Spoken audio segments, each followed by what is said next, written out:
The American Revolution actually puts in sharp relief the difference between America's ideals and rhetoric and America's practice. I mean, here we have a nation coming into existence saying to the world that the reason that we are about to embark on a revolution, on a break with Great Britain, is because we believe in human freedom.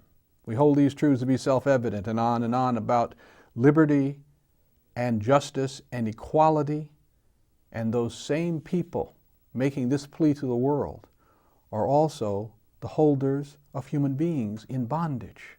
And so to talk about God-given rights that you are now denying to your fellow human beings sets up a particularly difficult contradiction, the great American contradiction between Americans' ideals and America's action. Now that does have a great impact on some places and some people in this new emerging nation. In places in the North where there is slavery, but the numbers of slaves are relatively small compared to the South, and the economic importance of slavery is less compared to the South. In those places there are movements to abolish slavery. And in some of these northern states, slavery is abolished immediately by constitution. For example, we know that in 1777, Vermont writes a constitution in which slavery is abolished. And in Massachusetts, the Massachusetts Constitution of 1780 abolishes slavery, but it doesn't really take effect until after a slave sues in the court system of Massachusetts. And then in 1783, the Supreme Court of the state of Massachusetts declares slavery abolished in the state. But either through these immediate constitutional measures or through gradual emancipation processes in places like New Jersey and Pennsylvania and New York, slavery is disappearing from the North.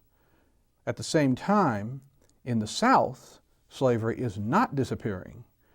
But what that means is that the revolution and its rhetoric is having an effect in the North, which is making it more difficult for those states to justify slavery. Then at the same time, you get, during the Revolution, the British offering freedom to slaves who will come to the British lines and support the British cause. And they do by the tens of thousands. You know, Thomas Jefferson estimates that in Virginia alone, 30,000 slaves walk off the plantation to find sanctuary with the British. There are also some slaves who are freed because of the fact that the American cause needs supporters, needs soldiers. And some slaves that fight in the American Revolution on the side of the Americans receive their freedom.